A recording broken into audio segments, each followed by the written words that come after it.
네, 2025년 제23회 사회복지사 1급 국가고시를 준비하는 수험생 여러분 반갑습니다. 이번 강의는 사회복지행정론의 제3장입니다. 자, 제목은 사회복지 서비스의 전달체계라고 되어 있고요. 두 개의 절로 구성이 되어 있습니다. 전달체계가 도대체 무엇이냐? 그 전달체계를 제대로 구축하기 위해서는 어떤 원칙을 지켜야 되느냐? 그런데 그 원칙이 제대로 지켜지지 않았을 때 우리는 어떤 개선 전략을 내보일 수 있을 것인가 하는 내용을 다루고 있습니다. 자, 공감 수험서 가지고 계신 분들은요, 44페이지를 봐주시겠습니까? 자, 보시다시피 회차별로 출제가 들쭉날쭉합니다. 보면 우상향이라고 보기도 어렵고 우하향이라고 보기도 어렵습니다. 출제가 될 때는 3문제가 출제되기도 하고 출제가 안 될 때는 출제가 0문제이기도 합니다. 자, 그런데 이 그래프에서 조금 조심할 부분은 전달체계의 문제가 역사랑 연결되어서 출제되기도 합니다. 이 장 공부하고 오신 분들은 보건복지사무소, 사회복지사무소, 주민생활지원서비스, 읍면동복지허브화, 그리고 찾아가는 보건복지 뭐 이런 내용들이 있었죠. 그게 3장으로 이어져서 출제되기도 한단 말이에요. 그러면 그 문제는 3장으로 카운트가 될 겁니다. 하지만 또 어떻게 보면 그건 우리나라 역사의 변화이니까 2장으로 볼 수도 있겠죠. 자, 그래서 3장의 내용은 2장으로 이어져서 출제되는 경우들도 많이 있다라는 거 봐두시면 되겠습니다. 뿐만 아니라 우리가 4장에서 이론을 공부하게 될 텐데요. 그 이론 중에 가장 먼저 등장하는 이론이 관료제 이론입니다. 자, 그러면 관료제의 문제를 해결하기 위해서 전달체계는 어떻게 바꿔야 되겠느냐? 그러면 또 3장의 문제가 4장으로 카운트되기도 하겠지요. 그런 점에서 3장은 중요하지 않다가 아니라 3장은 정말 중요하다. 그래서 그 3장의 내용이 다른 챕터랑 관련되어서 출제된다. 이렇게 기억을 해두시면 되겠습니다. 자, 그러면 본격적으로 첫 번째 절, 전달체계가 도대체 뭐길래 어떤 원칙을 지켜야 되느냐 하는 거 보겠습니다. 자, 첫 번째 줄에 보시면 서비스를 전달하는데 그 전달을 어떤 시스템을 통해서 어떤 방법을 통해서 할 것인가를 우리는 전달체계라고 한다라고 되어 있습니다. 자, 예를 들면 이렇게 설명할 수 있겠네요. 여러분이 4년 혹은 2년 혹은 뭐 1년 사회복지학을 공부하다 보면 학점이 산출이 될 겁니다. 그리고 그 학점이 모여져서 성적표로 나타나겠네요. 여러분은 성적표를 어떻게 받아보고 계십니까? 혹시 우편으로 받아보고 계십니까? 아니면 학생정보 시스템에 들어가서 출력을 해서 보고 계십니까?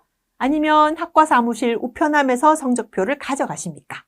자, 어떤 전달 방법일 때 여러분은 만족도가 높아질까요? 사람마다 다르겠죠? 예를 들어 졸업하는데 4.5 만점. 130학점이 전부 A+.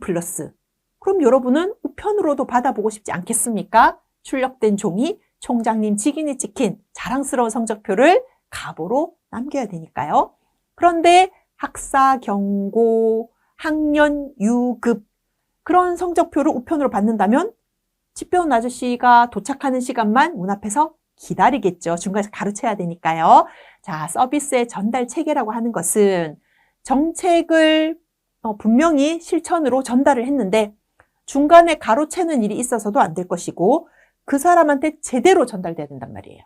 예를 들면 학교에서 우편물을 보냈는데 그거를 학부모님이 아닌 학생이 직접 받아들어서 부모님은 그 사실을 모르고 있을 수도 있단 말이에요. 자, 전달 체계는 어떤 전달 체계를 선택하느냐가 서비스의 양이나 질에 영향을 줄 텐데 흔히 이야기하는 공공 전달 체계를 통하는 방식과 민간 전달 체계를 통하는 방식이 있을 것이고요.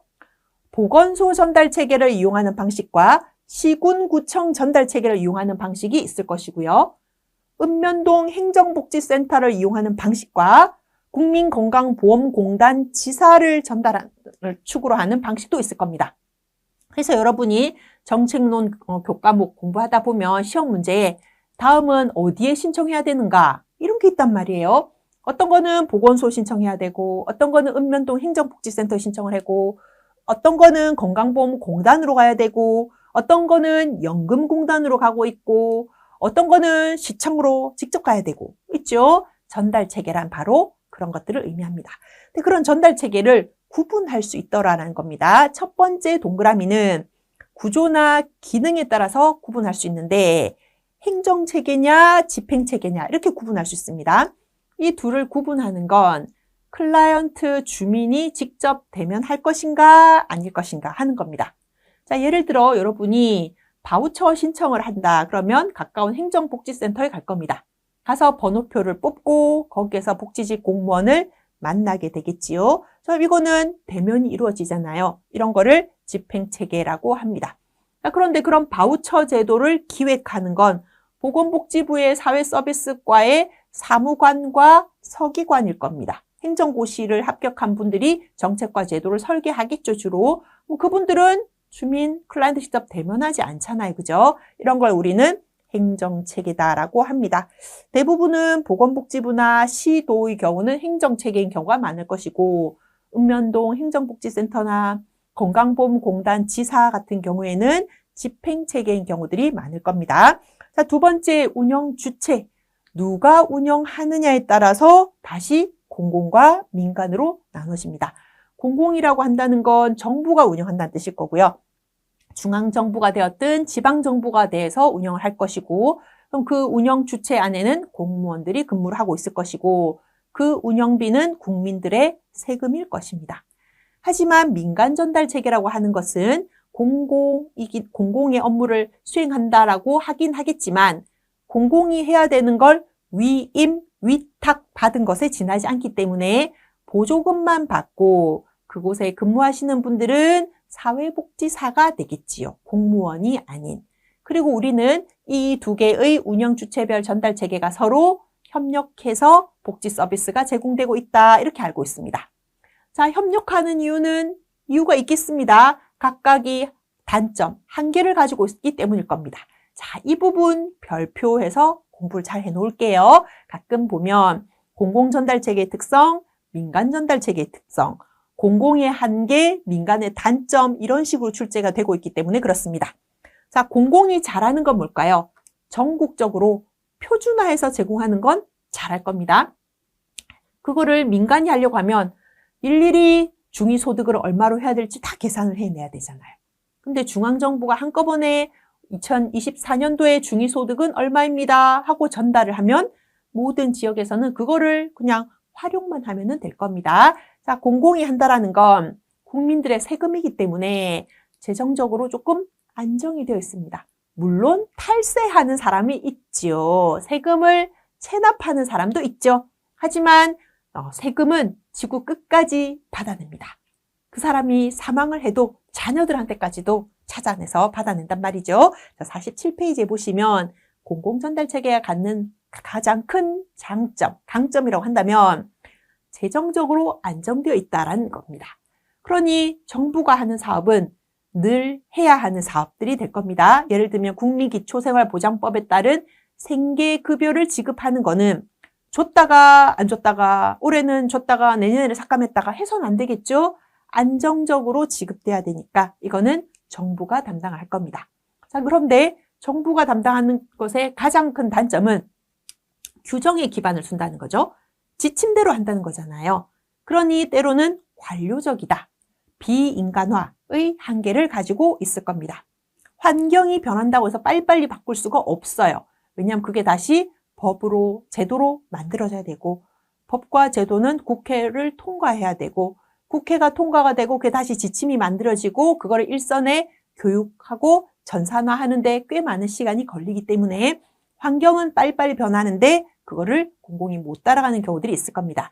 이에 비해서 민간은 그때그때마다 사업 아이디어를 내서 바로바로 실행하면 됩니다. 민간의 가장 큰 특징은 창의성과 자율성, 재량이 있다는 뜻입니다.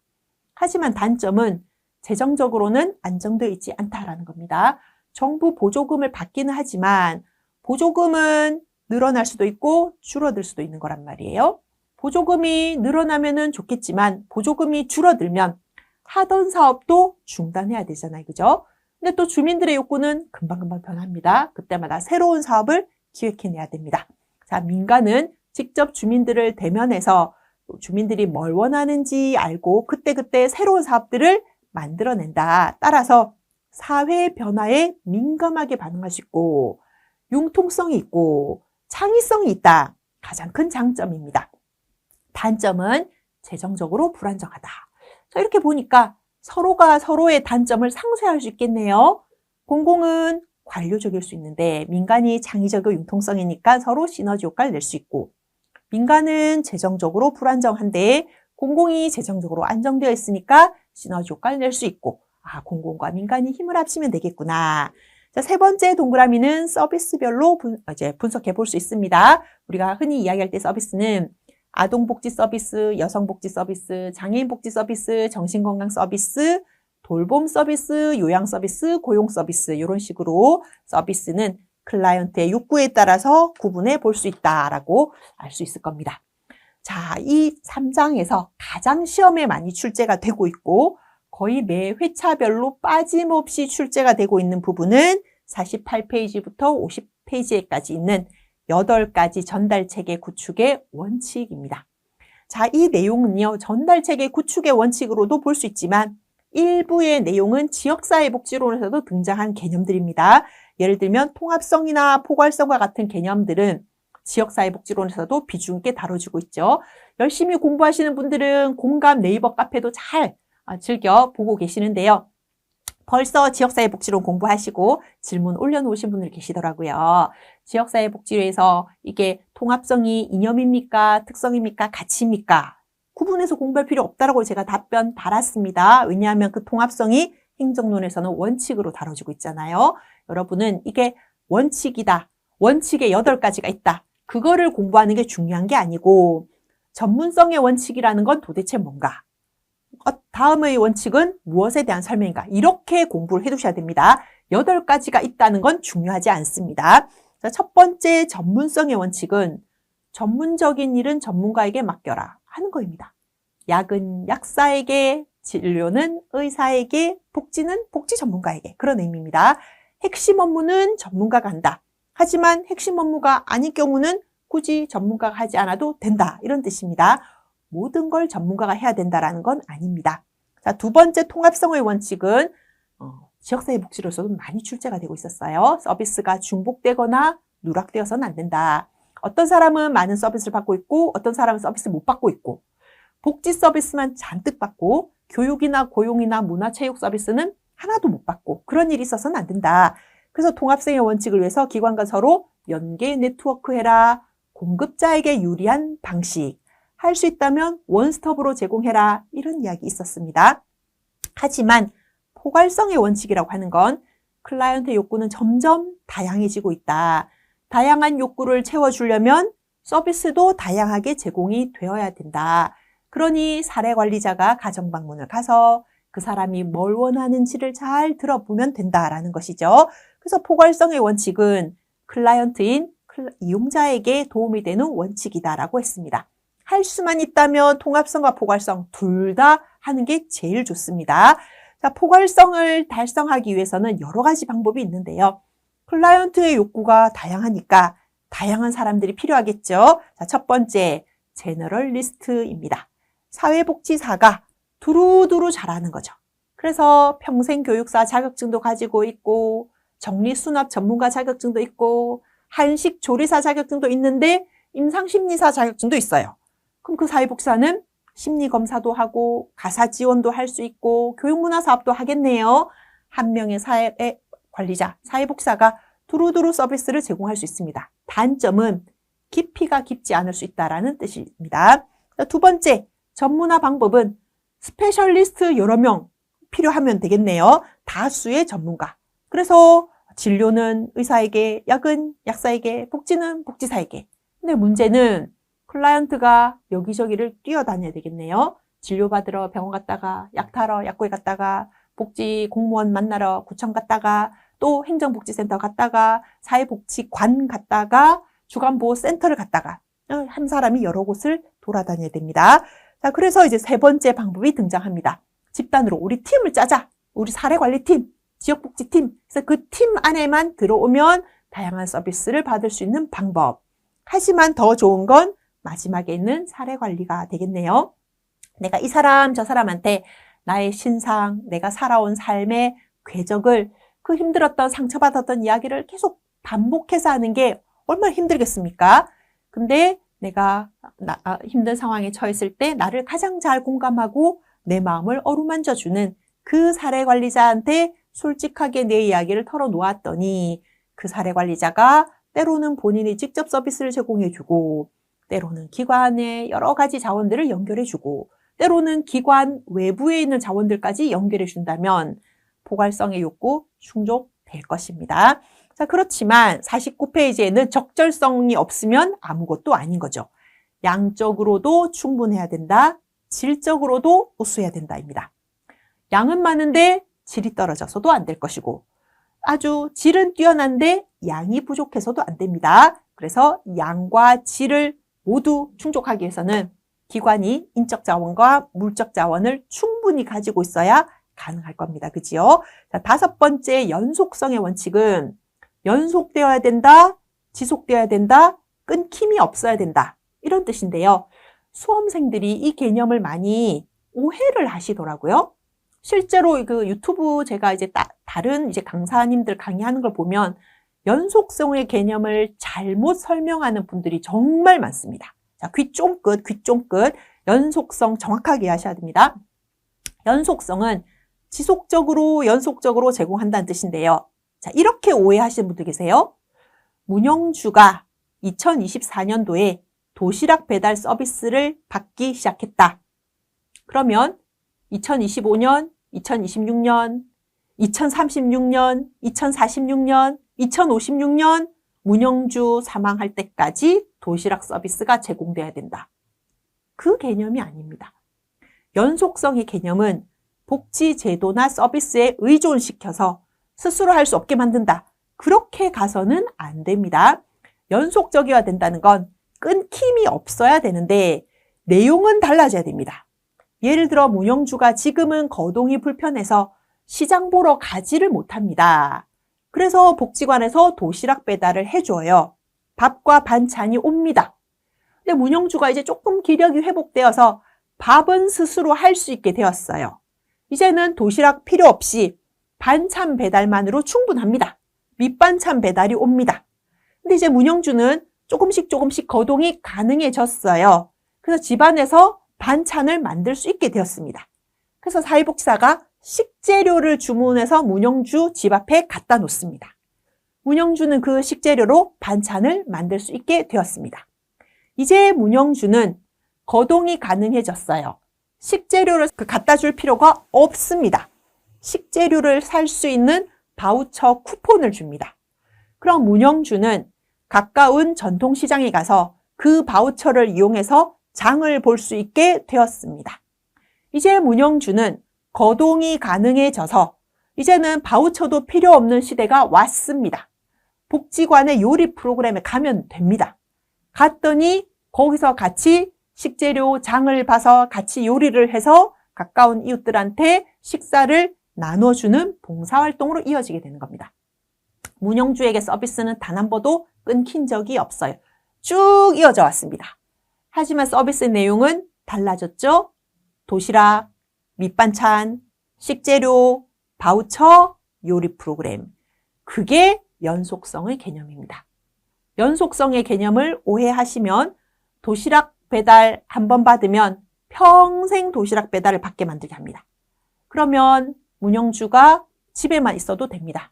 외출할 필요가 없죠? 집에만 있으니까 근력이 떨어집니다. 햇빛을 안 보니까 세로토닌 분비가 되지 않아서 우울증이 심해집니다. 집에만 있다 보니 사람들을 만나지 않아서 인간관계가 협소해집니다. 문영주는 복지관의 도시락 배달을 받으면서 고립사 위험에 처하게 되는 겁니다. 이해하셨죠? 연속성의 개념을 잘못 이해하시면 여러분들이 복지 사업을 해서 누군가를 고독사 만들게 할 수도 있습니다. 때로는 원망을 받겠죠? 왜 복지관이 나한테 도시락을 줘가지고 내가 고독사 당하게 했느냐라고 한다면 여러분은 뭐라고 하겠습니까? 연속성은 그냥 서비스가 아닙니다. 제가 진하게 표시했죠? 각종 서비스가 끊김없이 제공된다. 자, 그러면 장애인이 직업훈련을 받는다. 문영주 장애인은 평생을 직업훈련 받다가 돌아가셨네. 축복한다. 아니죠, 그죠? 직업훈련을 통해서 역량이 강화되었으면 그 사람한테 취업을 알선을 해줘야죠. 이제 문영주는 이력서 쓰는 법을 배워야 되고 자기소개서 쓰는 법을 배워야 됩니다. 평생 자소서만 될 게 아니죠. 그러면 면접 보러 가야 돼요. 그래서 100번, 200번 면접을 보다 보면 노하우가 생겨서 면접을 통과해서 취업을 하게 되겠죠. 취업을 했다가 끝이 아니죠. 그 직장을 유지해야 되니까.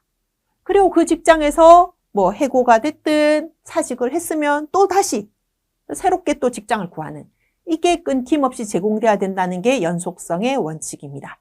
연속성을 잘 지키면 우리는 누군가를 탈수급하게도 만들 수 있고 고립사를 예방하게 할 수도 있습니다.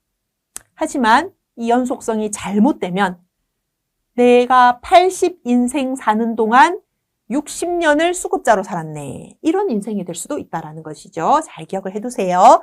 자, 6번째 평등성이라고 하는 건 차별하지 않아야 된다는 뜻입니다. 동일한 욕구를 가진 사람에게는 동일하게 해줘야 된다. 만약에 욕구가 다르면 다르게 하는 게 기본 원칙이죠. 평등성과 형평성은 구분해야 됩니다. 평등성은 모두에게 똑같이입니다. 똑같이. 모두에게 빵을 하나씩 나눠주는 거 평등성입니다. 하지만 한참 성장기에 있는 아이들은 많이 먹으려고 하잖아요. 그죠? 또 소화 기능이 약한 어르신들은 많이 드시면 또 탈이 날 수도 있습니다. 그래서 다른 것은 다르게. 예를 들면 성장기에 있는 청소년에게는 빵을 2개, 소화 기능이 약한 어르신에게는 빵을 1개를 준다. 그거는 차별이 아니라는 뜻입니다. 욕구가 똑같은데 다르게 줬으면 차별이지만 욕구가 달랐잖아요. 그럼 다른 것에 반응해야 되는 건 형평성입니다. 평등성의 원칙은 차별 없이 모든 국민에게 동일하게 제공해야 된다는 원칙을 의미합니다.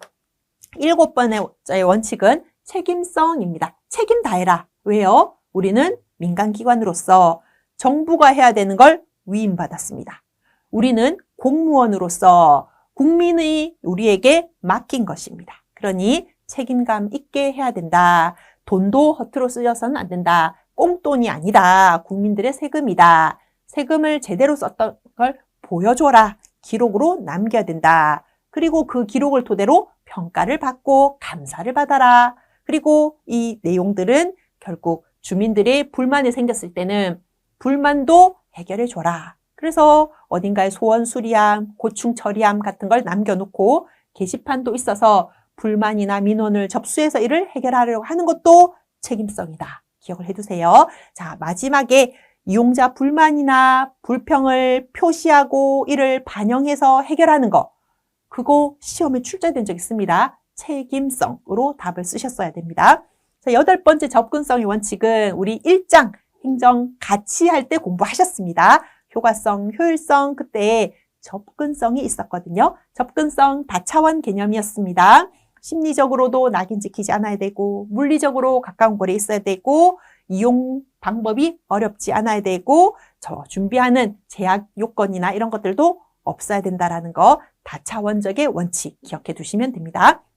자, 그러면 이런 전달 체계가 제대로만 잘 작동되면 문제가 없는데 제대로 작동되지 않는 거예요. 그래서 책임성도 있고 전문성도 있고 연속성도 다 잘 지키는데 각자 따로 국밥이 되면 그러면 분절적이 되잖아요. 그죠? 우리는 아동복지기관이니까 아동만 탁탁탁, 우리는 청소년만 탁탁탁. 그럼 그 과도기에 놓여있는 사각지대가 발생할 수 있으니까요. 그래서 51페이지에 전달체계에서 중복, 누락, 파편성, 분절성, 비연속성 문제 해결하기 위해서 통합이라는 단어가 등장을 하는데요. 통합은 크게 완전 통합이 있고 두 번째 단순 조정이 있는데요. 자, 쉽게 이야기하면 이런 겁니다. 대학의 학과 통폐합, 구조조정 하잖아요. 예를 들면 정치외교학과가 있고 사회학과가 있는데 둘 다 신입생 모집에 어려움이 있습니다. 그래서 그 학과를 하나로 합쳐버렸어요. 정치사회학과라고요.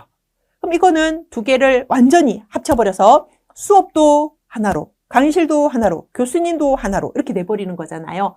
근데 그렇게 하면 쉽지가 않겠죠. 그죠? 불만들도 많이 생기고. 그래서 지금은 학부제라고 하잖아요. 정치사회학부. 그래서 그 안에 정치학 전공, 사회학 전공, 과는 아니지만 전공, 그래서 서로 연결되도록 하는, 그래서 현실적으로는 하나로 합쳐버린다라고 했을 때는 여러 사람들이 불만을 제기하기 때문에 현실적으로는 조정하는 경우들이 많이 있다라는 거죠. 그럼에도 현실적으로는 여전히 통합성이 지켜지지 않는 한계들을 보게 됩니다. 자, 여기에 보면 크리밍과 서비스 과활용 있는데요. 생각보다 이 3장에서 이 문제가 많이 출제가 됩니다. 설명을 주고 답이 이거 크리밍, 설명을 주고 이것은 서비스 과활용, 이렇게 답 찾는 게 많은데요. 서비스를 이용할 필요가 없는데 그거를 이용하고 있다? 이거는 지나치게 많이 사용하는 거죠. 남용이라고 봐야 되겠죠. 서비스 과활용이라고 봐야 될 것이고, 꼭 프로그램에 와야 되는 사람인데 협조가 잘 안 된다. 은둔 고립이다. 설득하기 쉽지 않다. 그러니 협조가 잘 되는 사람, 변화의 가능성이 큰 사람, 성공 효과가 있을 그런 사람들만 크림을 걷어내듯이 참여하게 하는 거. 이를 우리는 크리밍이라고 합니다. 둘 다 전달 체계의 실패라고 하겠지요. 자, 이 두 가지는 문제점입니다. 크리밍은 좋은 현상이 아니에요. 예방해야 되는 겁니다. 서비스 과활용도 막아야 됩니다. 왜냐하면 서비스가 필요 없는데 그 사람이 이용하고 있다?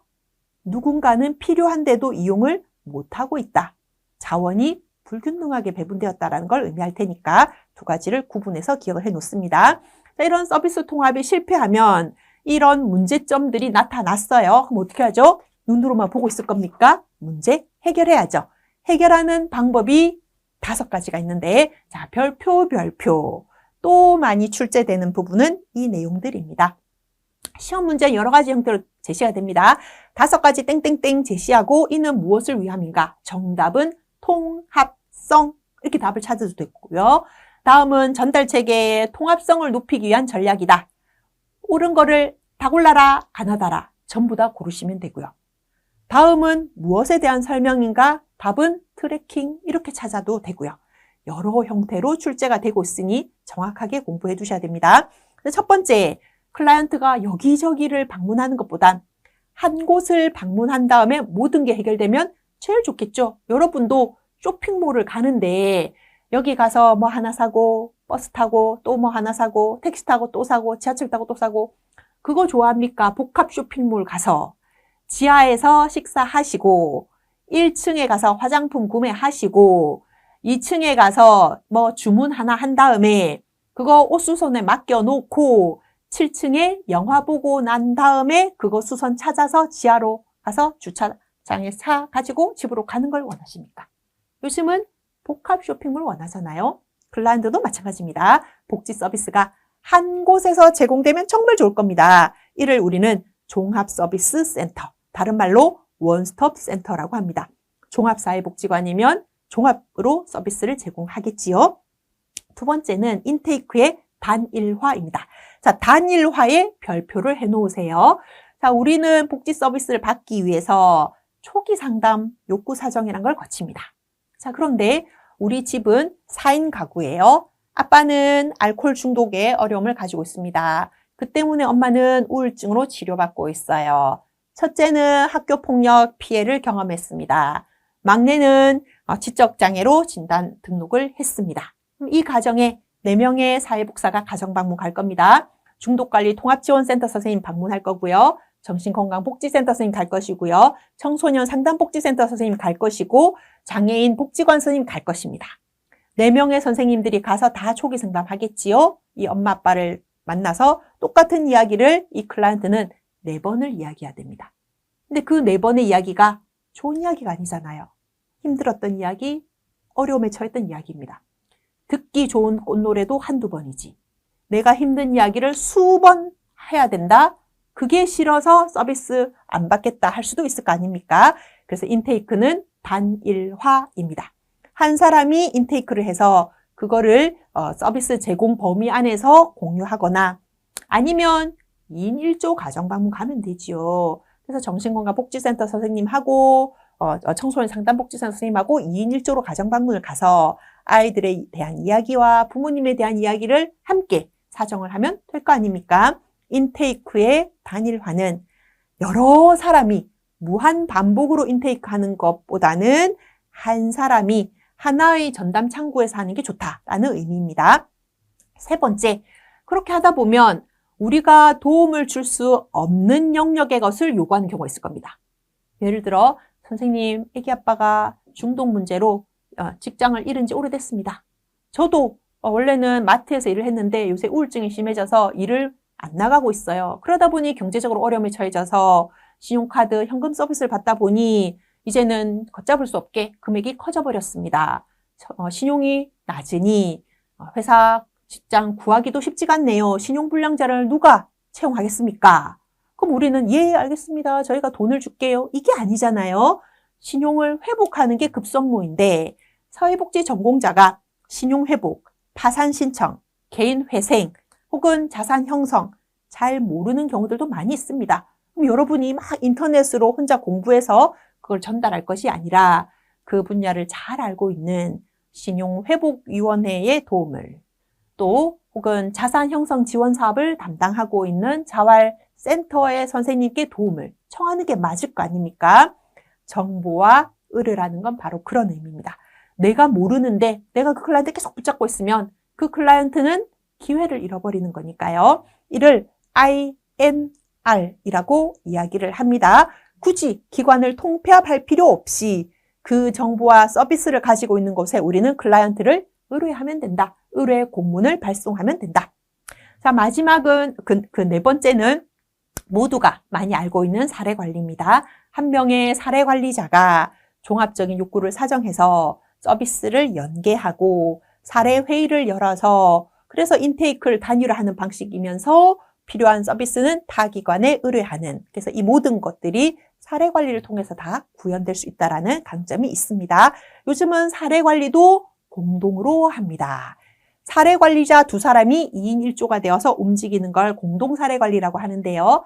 아무래도 공공영역의 희망복지지원단 통합사례관리사 선생님께서는 정보력이 있겠죠. 사회보장정보원 시스템에 딱 들어가 보면 그 사람의 각종 급여가 뜨니까요. 민간기관, 복지관인 선생님들은 각종 서비스를 많이 가지고 있겠죠. 이 두 분이서 2인 1조로 사례관리를 하면 금상첨화. 그래서 의도적으로 중복시키는 경우들도 있습니다. 다음은 이제 트래킹입니다.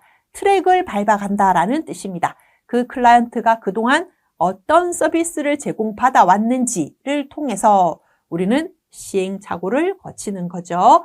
예전에 받았던 서비스들 중에서 어떤 거는 도움이 되었습니까? 어떤 거는 도움이 되지 않았습니까? 이전의 서비스에 대해서 어떻게 느끼고 계십니까? 그래서 그 중에 효과가 있었던 것은 계속 제공하고 효과가 없었던 것은 중단하는 게 맞겠죠. 관행적으로 예전에 도시락 배달 받았다고 지금도 도시락 배달, 그렇게 단순하게 공식화하는 것은 크게 도움이 안 된다. 과거에 도시락 배달 받았을 때 어떠셨습니까? 저는 치아가 좋지 않은데 멸치볶음이나 아몬드, 땅콩 조림 이런 거는 별로 전 도움이 안 되는데 그런 거는 좀 싫었어요. 그럼 우리는 그 이력을 추적을 해서 이번에는 다른 형태로 줘야 되겠구나라는 정보도 얻고, 이분이 과거에 도시락을 받았네? 그럼 지금도 혹시 도시락 배달이 필요하지 않을까? 잠시 한번 재사정하는 것도 필요합니다. 또 클라이언트가 이사를 갔어요. 그럼 타 지역으로 이사를 갔을 때 이전에 살던 곳에서는 어떤 서비스를 받았는지 추적을 해보는 것도 필요할 거고요. 병원에 입원해 있다가 퇴원 계획을 수립하여 지역사회로 나왔어요. 그럼 입원 이전에는 어떤 서비스를 받았는가? 입원 중에는 어떤 서비스를 받았는가? 그렇다면 지금은 어떤 서비스가 필요한가? 그거를 트랙을 쫓아가는 방식을 트래킹이라고 합니다. 내용을 잘 기억을 해 놓으시면 그게 무엇에 대한 설명인지 문제 푸실 수 있을 겁니다. 자, 53페이지에 보면 이러한 전달체계의 원칙을, 그 구축의 원칙을 지키기 위하여 우리나라의 전달체계가 쭉 개편이 왔네요. 보건과 복지를 힘을 합치기도 하고, 복지 안에서 공공과 민간복지를 힘을 합치려고도 하고, 주민생활의 8가지 서비스를 통합적으로 제공하려고 하다 보니 고난도 사례가 등장해서 희망복지지원단도 설치가 되었고, 근데 시군구에서 사례 관리하는 게 희망복지지원단인데 그거를 읍면동에서 한번 해보자 해서 읍면동 복지허브화도 해봤고, 읍면동에서 복지만 할 게 아니라 보건도 같이 하자 해서 간호직 공무원도 한번 뽑아봤다가 지역사회에는 탈시설화, 에이징 인 플레이스, AIP, 지역사회에서 나이들로 가고 싶다. 나 요양병원, 요양원에서 죽고 싶지 않다. 그래서 지역사회 통합돌봄, 돌봄통합지원이라고 해서 지금은 지역사회의 돌봄의 전달체계도 만들어지고 있고, 그러다 보니 서비스의 질을 개선하기 위해서 사회 서비스원들도 만들어졌다라는 게 전달체계와 관련한 여러 가지 이제 변화들입니다. 자, 이 정도 이제 공부를 하다 보면 이제 여러분들은 이제 3장에 있는 웬만한 내용들 다 이제 숙지를 하셨습니다. 어렵지 않죠? 그래서 특히나 저기 개편 과정의 내용은 꼭 3장이 아니라 2장에서 출제가 되는 경우들도 있으니까 두루두루 공부를 해두시면 되겠습니다. 자, 3장 하면 됩니다. 그죠? 하면 머릿속에 쏙쏙쏙 들어오기도 하고 기출문제를 풀면서 아, 생각보다 나 많이 알고 있네 라고 확신도 가지게 될 것입니다. 자, 그러면 3장 강의는 이렇게 마치겠습니다. 여러분 수고하셨습니다.